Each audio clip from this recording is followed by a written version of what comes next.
Parvathipuram TDP Janasena ఉమ్మడి అభ్యర్థి బోనెల విజయచంద్ర పార్వతీపురంలో అందరినీ కలుపుకొని విజయం సాధిస్తామంటున్న విజయచంద్రతో మా ప్రతినిధి రాజు ఫేస్ టు ఫేస్.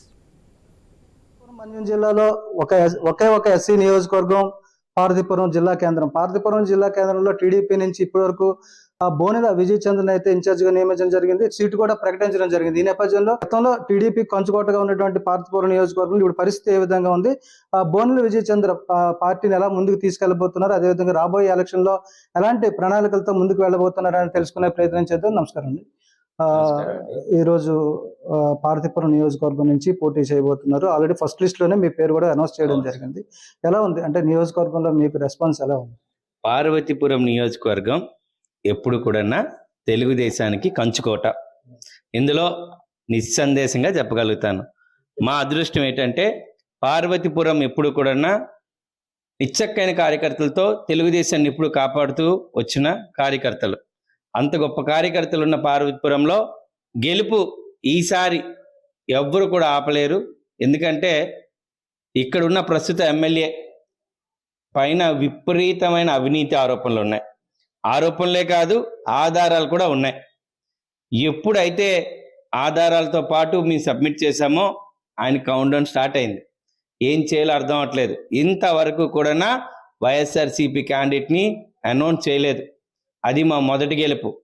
రెండోది, కార్యకర్తలు మొక్కువని దీక్షతో ఈసారి గెలవాలి, బాబు గారిని సీఎం చేయాలి, పార్వతీపురాన్ని గిఫ్ట్గా చంద్రబాబు నాయుడుకి ఇవ్వాలని అందరం కూడా డిసైడ్ అయిపోయాం.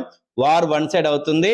ఇప్పుడు ఎప్పుడైతే ఒక పూర్వ వైభవం ఉండేదో, ఎర్రా కృష్ణమూర్తి గారు, ఎర్రా అన్నపూర్ణమ్మ గారు, అంతకు ముందు ఉన్న లీడర్స్ని ఎలా అయితే ఉండేవారో అదే గొప్ప పరిస్థితులు తిరిగి వచ్చాయి.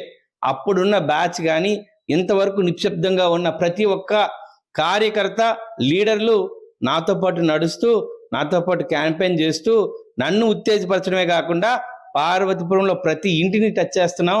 ప్రతి ఒక్కరు ఒకటే మాట్లాడుతున్నారు, పూర్వ వైభవం. మీరు నియోజకవర్గానికి పూర్తిగా కొత్త, అంటే గత సంవత్సరం మిమ్మల్ని ఇన్ఛార్జ్ గా అయితే అనౌన్స్ చేయడం జరిగింది. ఈ నేపథ్యంలో వీళ్ళందరినీ ఎలా, అంటే మీకు పార్వతీపురం నియోజకవర్గంలో ఉన్నటువంటి 4 మండలాలకు సంబంధించి వీళ్ళందరినీ ఎలా కోఆర్డినేషన్ చేయగలుగుతున్నారు? గతంలో వాళ్ళతో ఉన్న పరిచయాలు ఎంతవరకు కలిసి వస్తాయి? నేను కొత్త అని అవసరం లేదండి. నాది పార్వతీపురమే, నర్సీపురం మా గ్రామం. నా చుట్టుపక్కల మా బంధుత్వాలు కానీ బల్జిపేటలో కానీ సీతానగరంలో కానీ టౌన్లో కానీ కుటుంబ బంధుత్వాలు అన్నీ ఉన్నాయి. రాజకీయాలు కూడా కొత్త ఏం కాదు. అంటే ఇంటలెక్చువల్ పాలిటిక్స్ చేస్తున్నాం. ఇప్పుడు డైరెక్ట్గా పాలిటిక్స్కి వచ్చడం జరిగింది. ప్రతి ఒక్కరిని కలిపాము, ప్రతి ఒక్కరిని స్ట్రీమ్ లైన్లో చేసాము. ప్రతి ఒక్కరు కూడా పార్టీకే పనిచేస్తున్నారు. పార్టీని పక్కన పెట్టి చేసే వ్యక్తులు ఎవ్వరూ లేరు. బయట ఉన్న అపోహలు ఏంటంటే మన అపోజిషన్ పార్టీ ఏదైతే ఉందో మాకు ఎగనిస్ట్ గానీ వైఎస్ఆర్సీపీ వాళ్ళు చేస్తున్న ప్రచారమే తప్ప మా మధ్యలో ఇంతవరకు ఎవరికి కూడా ఆ ప్రాబ్లమ్స్ లేవనేది చాలా స్పష్టంగా చెప్తున్నాము. ఎందుకంటే అందరూ పార్టీ లైన్లకే పనిచేస్తున్నాం, పార్టీ కోసమే పనిచేస్తున్నాం. అంటే మీకు సీట్ అనౌన్స్ చేసిన వెంటనే కూడా గతంలో ఇక్కడ ఉన్నటువంటి మాజీ ఎమ్మెల్యే, అప్పటి ఇన్ఛార్జ్ బొబ్బుల చిరంజీవులు కొంత అలకపోయినారు. పార్టీ కూడా కొంత దూరంగా ఉన్నట్టుగా తెలుస్తుంది. ఇప్పుడు వాళ్ళతో మీ సమన్వయం ఎలా ఉంది? బొబ్బుల చిరంజీవి గారిని మేము గత 3 సార్లుగా తెలుగుదేశం పార్టీ ఆయనకు అవకాశం ఇచ్చింది. 1,00,000 జనాభా పైనే మా అధ్యక్షులు చంద్రబాబు నాయుడు గారు, చిరంజీవి మాస్టర్ గారు మంచి వాళ్ళే, ఆయనకి ఇవ్వాల్సిన అవకాశం ఇస్తాను. ఈసారి బోనెల విజయచంద్రన్ మీకు అభ్యర్థిగా ఇస్తున్నాను, ఇన్ఛార్జిగా ఇస్తున్నానని మీ అందరికీ 8 నెలల ముందు చెప్పడమే జరిగింది. అన్నమాట ప్రకారం నన్ను ఇప్పుడు అభ్యర్థిగా ప్రకటించారు. చిరంజీవి మాస్టర్కి ఏదైతే మాట ఇచ్చారో ఆ మాట నెరవేర్చుకోవడానికి అధిష్టానం ఏమైతే మాట ఇచ్చిందో ఆ మాట నెరవేర్చుకోవడం జరుగుతుంది. ఆయనకు కూడా తెలుసు, ఆయన కూడా ఎవరిలో పనిచేస్తున్నారు. నియోజకవర్గం పెద్దది, అందరం ఒక దగ్గర ఉండకుండా ఒక్కొక్కసారి సైమెంటేనియస్గా 4 మండలాల్లో జరగడానికి కావాల్సిన స్ట్రాటజీ ప్లాన్ చేశాము.